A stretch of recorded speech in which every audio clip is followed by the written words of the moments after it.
Is Sub-Zero the worst character in Mortal Kombat 1, who is known to be so monumental? How can this question even come across us if he's the worst character? Well, there's a lot of variables to this. Now, he's damn sure bottom tier, so we have to dive into things that really portray to this question even coming up. Now, there is characters like Peacemaker. There is characters like, I think Garrus maybe, but I know for sure when it comes to base roster type character, I do believe Sub-Zero is the worst character, at least second to worst.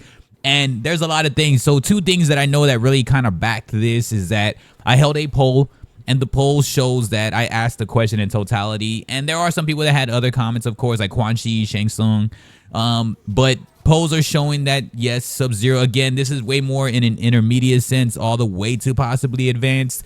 Not necessarily at the 0.1% of actual pro players agreeing, but this is just the majority of the casual audience, what Mortal Kombat is in portraying, of course, what they've always been, a party type game. I mean, hell, Mortal Kombat didn't even make it to EVO France this time around for 2025. So that just shows you the state of Mortal Kombat 1 right now.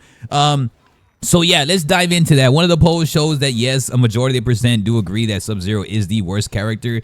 Like, the variables do stand. It could be more people from an intermediate up to Elder God, but not necessarily tourney level people. It could also mean just base roster characters, not really including the guest characters.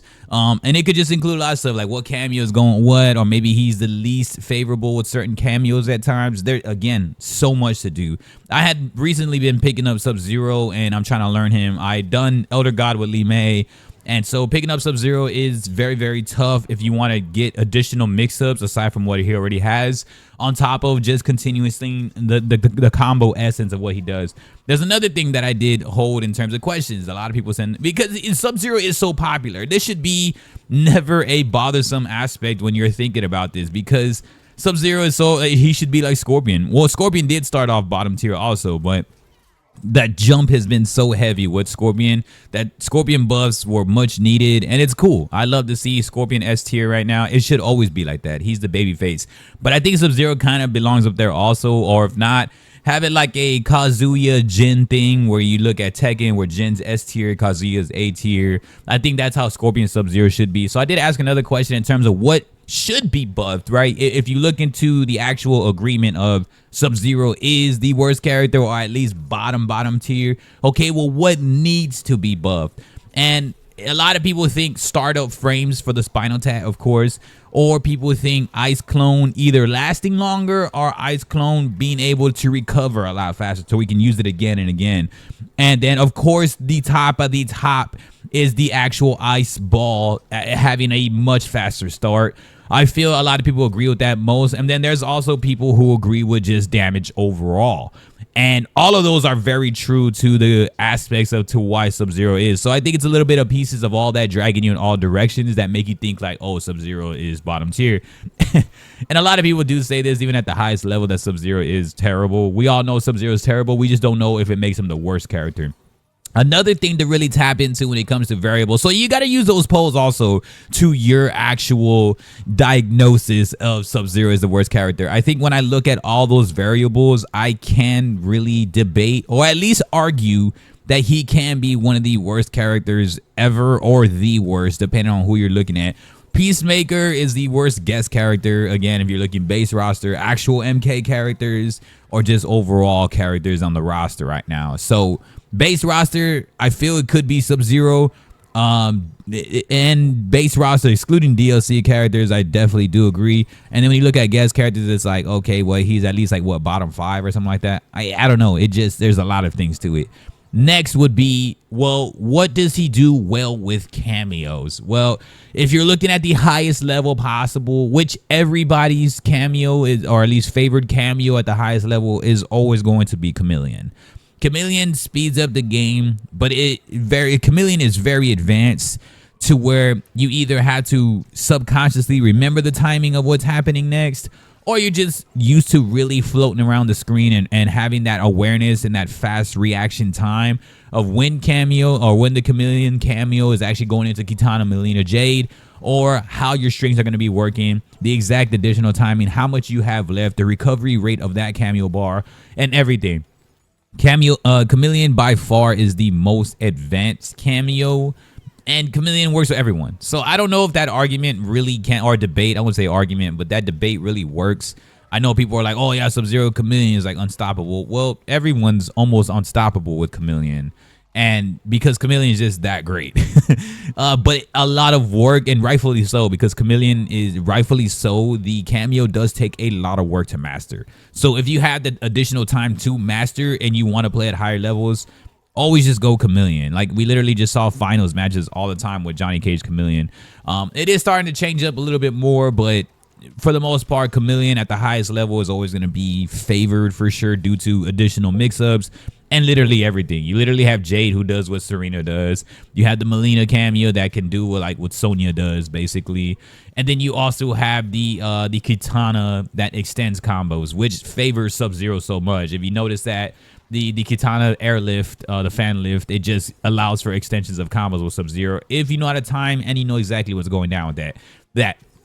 Extensions, combos, so much things, much more mix-ups. Sub-Zero already has standard mix-ups as a bread and butter type combo situation, optimal combo, kind of. But now the mix-ups go extensively because of Chameleon. Now, someone a step under that, in my opinion, can also be at the highest level, but is a step under. I mean, there's also Goro and Sector. Like, Sector, in my opinion, is somebody that helps with just far more rushdown if you feel like you're not getting enough rushdown with Sub-Zero and you had to play like neutral and full screen all day. Sector would be so great for that. Sector or Goro, I would say, in my opinion, would be good for that. I don't really like those cameos that much. It's just kind of a weird fit for Sub-Zero. It doesn't feel as fun. Chameleon, I'd rather go with Chameleon. If I'm going a Sector Goro route, I'm definitely going to just stay Chameleon. Now, there's somebody a step under, which I'm really getting to right now, would be the Sonya aspect. Sonya is the most known, right? Especially when Sonya was first discovered with Sub-Zero. Still to this day. So I feel Sub-Zero, Sonya meshes the most in terms of overall. Again, I'm not a tourney player, so this is not for the 0.10%, whatever. But this is for everyone from an intermediate like up to an elder god. I still think that Sonya is the best fit for Sub-Zero. It's way more fluent. You get your mix-ups and you can combo off of anything. Now, to execute it is a little bit more work for sure. Of course, versus like somebody like Serena, which I'll get to in a little bit. But Sonya does help with, just your 50-50s. If you're doing your back 3-4, you can combo right into that. If you're doing your wake up slide, combo into that. If you're doing any type of lows, your cancels, you can cancel some overhead into like a Sonya neutral or her Sonya airway blast. There's just so much things you can do to make Sub-Zero safe, have mix-ups, and also have combos. And then you also extend your air combat, and then your anti-air combat. You can combo off an anti-air. Also, you're down to probably the coolest down to, in my opinion, very far. Boom, you can combo off it. Boom, combo off wake-ups. Boom, combo off your lows now. But is it by far Chameleon best? I wouldn't think so, but I feel at an intermediate to a higher level, you can definitely play Sonya a lot more. And she meshes well with Sub-Zero, I feel. It's like a Li Mei Scorpion, right? When you play Li Mei Scorpion, you just know you're going to get damage, you're going to get fluidity. You're going to get a lot of things that go in your favor, especially with, Scorpion has that overhead. If you stagger overhead with Li Mei, and then if you go, of course, Li Mei, her actual optimal combos that go into Lambs and Scorpion extension. Like, you just know Li Mei Scorpion is going to work. So it's just like that kind of like where you see everyone going to possibly play is Sub-Zero Sonya. Unless you're a beginner, then you really know. So yeah, that's kind of like the Sonya cameo. Then if I go into the beginning essence, it's Serena all day. Easy damage, easy neutral, full screen. Not really the, how would I say, the creativity and the swagger of combos that you would want. But if you want to just win games, you don't care about like making content. You don't care about doing anything. You just want to rank up and see if you can kind of compete. I would say Serena, but I feel, in my opinion, there's no reason to really play Serena unless you're really, really, really, really learning the game. But yeah, you can play at any level with Serena. It's mostly favors beginners because it's an easy extensive combo. It chip damages, it does everything like that. But Sub-Zero with Serena, you can always get easy ass damage with that. It's so easy to get into the 40s with Serena. Possibly the most damage easily. But if you want it easy to start off with, it's going to be harder later because the habits you build with Sub-Zero Serena will hurt you later on. And that goes with any character, right? If you're going to just keep falling back on Serena, I feel what you learn at a lower level, and that's easy and it's simple to pick up, with especially with extending combos of Serena.